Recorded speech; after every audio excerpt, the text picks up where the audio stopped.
আজকে শ্রাবণ মাসের প্রথম সোমবার আমরা চলে এসেছি জলেশ্বরের মন্দিরে পুজো দিতে। আর পুজো দিতে এসে দেখি কি ভিড়।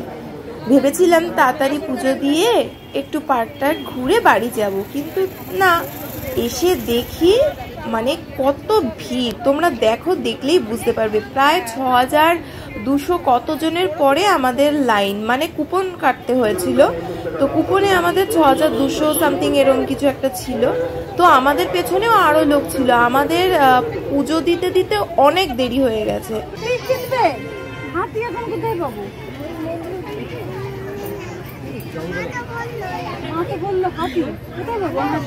এত রোদ, কি বলবো। যদি আজকে একটু বৃষ্টি হতো ভালো হতো। যাই হোক, আমরা দাঁড়িয়েছিলাম, তো মা বলল যে তোরা ছাওয়ায় গিয়ে একটু বস।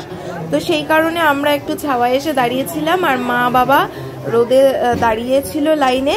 আর এইদিকে দেখো, পুচকুটার চোখে কি একটা ঢুকেছে, তো সেই কারণে ওর চোখে বারবার গরম ভাপ দেওয়া হচ্ছে। ছোট মানুষ কি সব ধরছে, আর চোখের মধ্যে কি একটা পোকা ঢুকেছিল, কামড়ে দিয়েছে।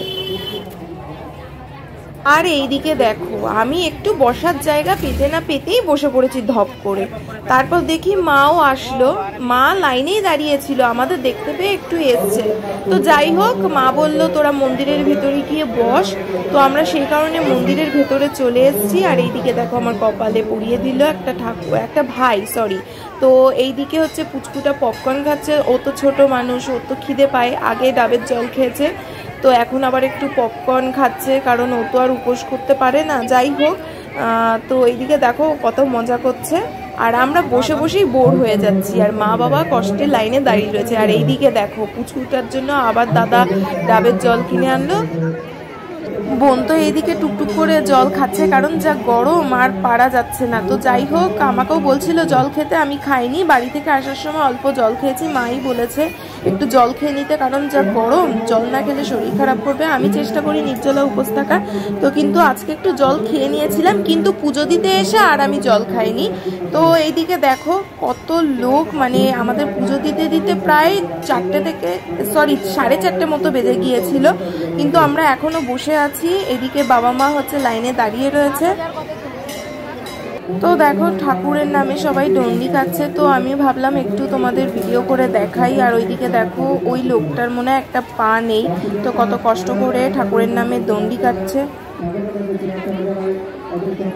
আমরা তো বসে আছি, তো একটা কাকিমা আমাদের বলল যে তোমরা এখানে বসে আছো কেন, বাচ্চাটার তো রোদে কষ্ট হচ্ছে, তোমরা ওই তাঁবুটার তলায় বসো। তো দেখো, এখন ভাবছি যে তাঁবুটার তলায় বসলেই ভালো হতো, কারণ তাঁবুটার তলায় অনেক লোকজন বসে আছে, ফ্যানের ব্যবস্থাও ছিল। তো এইদিকে আমরা একটু রেস্ট নিয়ে নিলাম, আর পুচকুটা একটু ঘুমিয়ে নিল। তারা যে মনস্কামনা নিয়ে দান করলো, তাদের সেই মনস্কামনা ঠাকুর পূর্ণ করলো। এখন 4টে মতো বাজে। তো এতক্ষণ মারা লাইনে দাঁড়িয়েছিল, আমরা তো বসিয়েছিলাম, তোমরা দেখতেই পেয়েছো। এখন পুজো দেবো।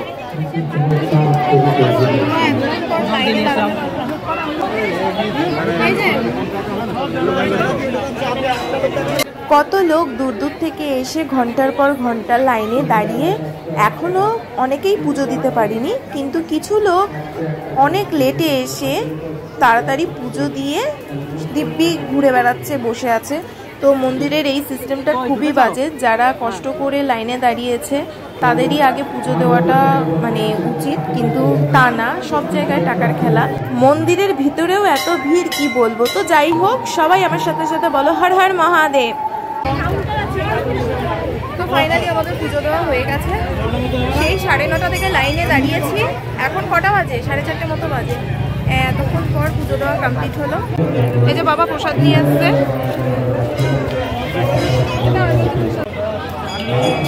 তো আমাদের বাড়ির পাশ থেকে সব এসছে, দেখা হয়ে গেছে, তো সেই কারণে সবাই গল্প করছে।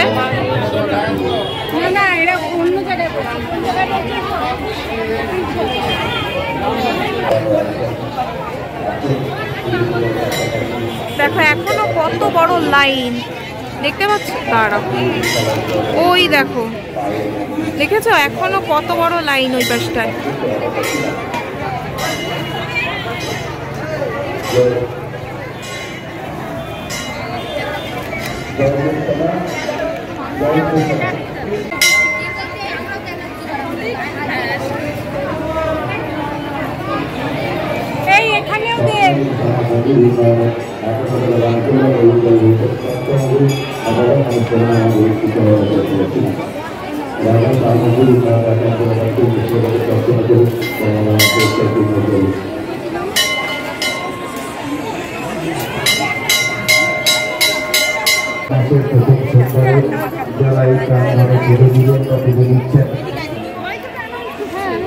তো আমাদের পুজো দেওয়া হয়ে গেছে,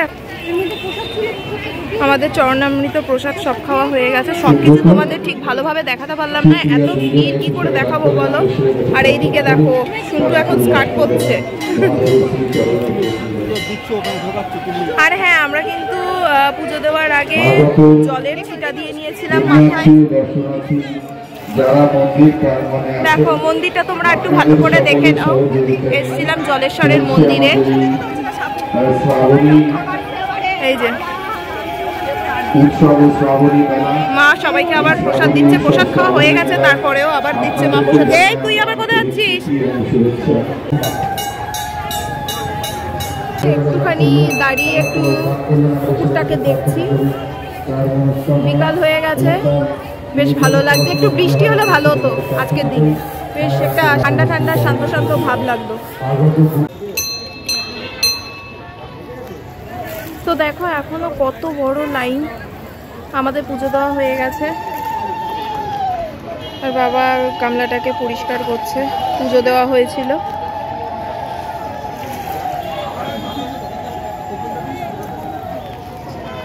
তো মন্দির থেকে বেরিয়ে পড়েছি, আর এই দোকান থেকে আমরা জুতো নিয়ে নিলাম।